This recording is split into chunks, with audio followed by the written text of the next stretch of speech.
అందరికీ నమస్కారం. నేను మీ ఆయుర్వేద డాక్టర్ చిట్టిపొట్ల మధుసూదన శర్మని.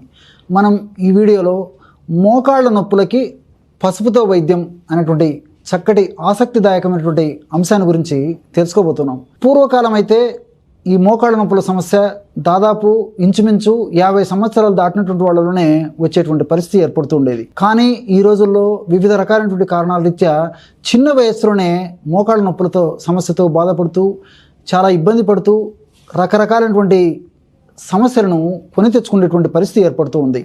దీనికోసము తెలిసి తెలియక అవగాహన లోపంతో విచక్షణ రహితంగా విచ్చలవిడిగా వైద్యుల పర్యవేక్షణ కూడా లేకుండా పప్పర్మెంట్ లాగా ఆ నొప్పుల మాత్రలు మింగుతూ తాత్కాలికంగా ఆ సమస్య నుంచి బయటపడుతున్నప్పటికీ సమస్య మనకు తెలియకుండా లోపల పెరుగుతూ ఉంటుంది. రెండవది వివిధ రకాలైనటువంటి సైడ్ ఎఫెక్ట్స్ కూడా వచ్చేటువంటి అవకాశం ఉంటుంది. కాబట్టి ఏమాత్రము ఇలా నొప్పుల మాత్రలు పెయిన్ కిల్లర్స్ వైద్యుల పర్యవేక్షణ లేకుండా వాడడం క్షేమదాయకం కాదు, ఆరోగ్యదాయకం కాదు. వైద్యుల పర్యవేక్షణలో కొన్నాళ్ల పాటు వాడుకోవచ్చు, కానీ తప్పని పరిస్థితుల్లో లేకపోతే మంచిది మాత్రం కాదనమాట.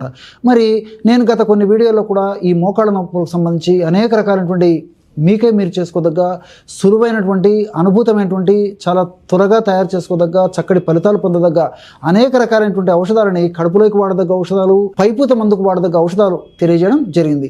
వాటిని చూసి చాలామంది వాటిని సద్వినియోగం చేసుకుని ఆ మోకాళ్ళ నొప్పులు తగ్గించుకొని ఆ సంతోషాన్ని మాతో వ్యక్తం చేయడం కూడా జరిగింది. ఈ వీడియోలో మరొక ఫార్ములాని పైపూత మందుకి ఈ మోకాళ్ళ నొప్పులకి ఎలా వాడుకోవచ్చో తెలుసుకోబోతున్నాం. అసలు ఈ మోకాళ్ళ నొప్పుల సమస్య కలిగినప్పుడు ఆ మోకాళ్ళ భాగంలో ఇన్ఫ్లమేషన్ అనేటువంటి ప్రక్రియ జరుగుతూ ఉంటుంది.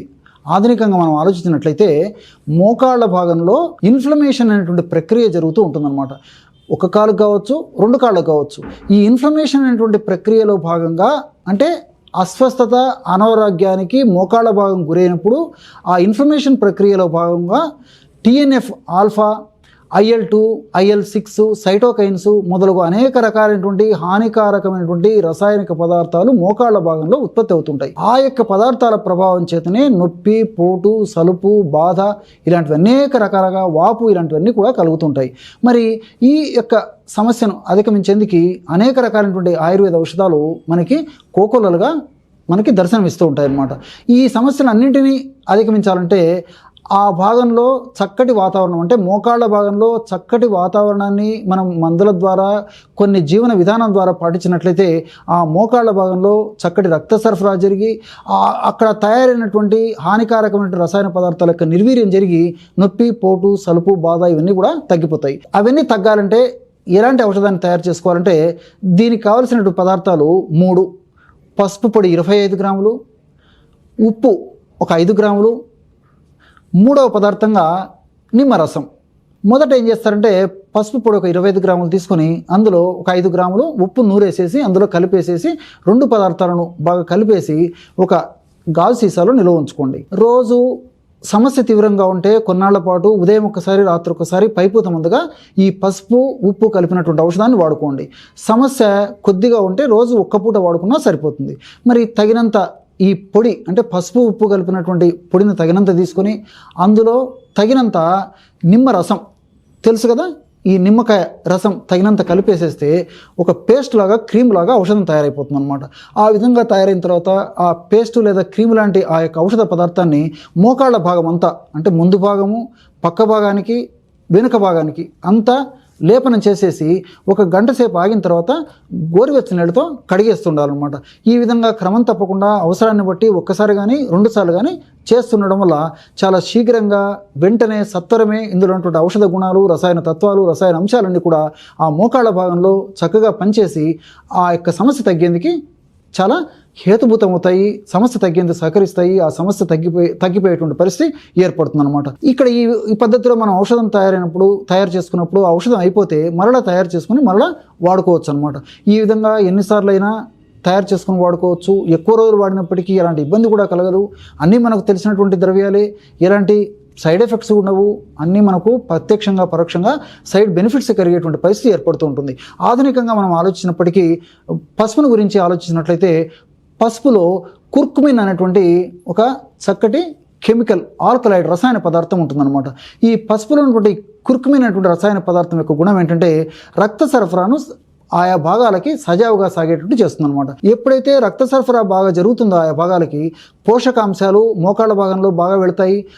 దీంతోపాటు ఆక్సిజన్ కూడా చాలా అవసరం కదా, ఆ కణాలకి చక్కటి ఆక్సిజన్ కూడా అందుతుంది. కాబట్టి అక్కడ భాగాల్లో తయారైనటువంటి ఆ అనారోగ్య వాతావరణం అంతా, అంటే ఆ యొక్క పదార్థాల యొక్క ప్రభావం అంతా నిర్వీర్యమయ్యేందుకు ఈ పసుపులో ఉన్నటువంటి కుర్కుమిన్ ఉపయోగపడుతుంది.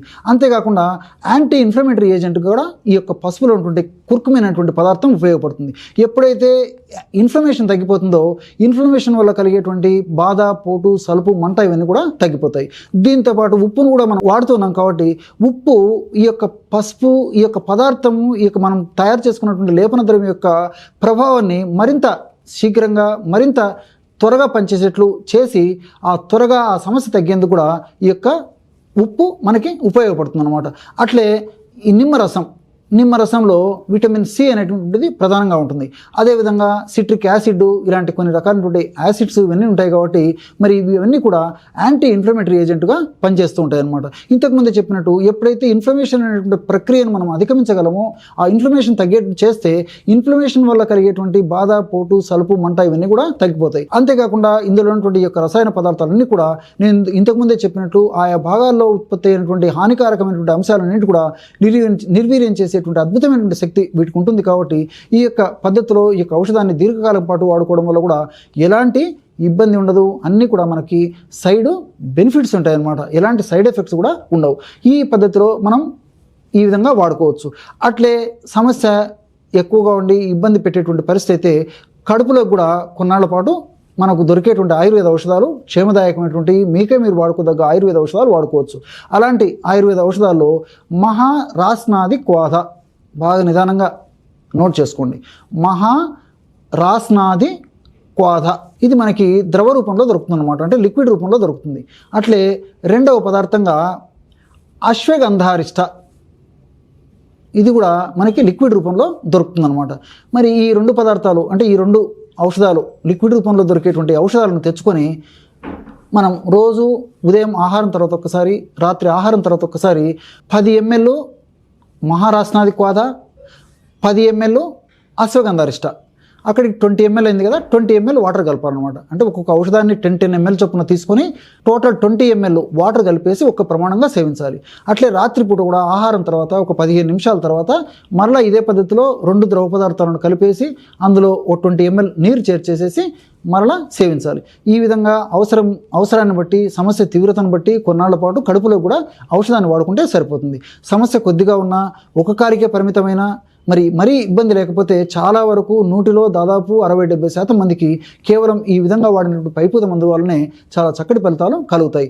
అంతేకాకుండా ఈ యొక్క ఔషధం పదార్థం మనం పూత మందుగా వాడుకోవడం వల్ల ఆ మోకాలు భాగంలో ఉన్నటువంటి వివిధ రకాలైనటువంటి ఆ యొక్క భాగాలన్నీ కూడా, అంటే కండరాలు కానీ, టెండాన్స్ కానీ, లిగమెంట్స్ కానీ, సైనోవియం అనేటువంటి మెంబ్రెయిన్ కానీ, అదేవిధంగా కార్టిలేజ్ అనేటువంటి మృదులాస్థి కానీ, ఇవన్నీ కూడా చక్కగా ఆరోగ్యంగా స్వాస్థ్యంగా తయారై ఆ మోకాళ్ళ భాగంలో ఎలాంటి ఇబ్బందులు లేకుండా చేసేందుకు కూడా ఈ యొక్క పదార్థాలన్నీ కూడా, అంటే ఈ పసుపు, ఉప్పు, అదేవిధంగా నిమ్మరసము పైపూత మందుగా వాడుకోవడం వల్ల ఉపయోగపడతాయి. చూశారు కదా ఎటువంటి చక్కటి ఔషధాన్ని ఈ మోకాళ్ళ నొప్పుల సమస్య తగ్గేందుకు మీరు ఈ వీడియోలో తెలుసుకున్నారో.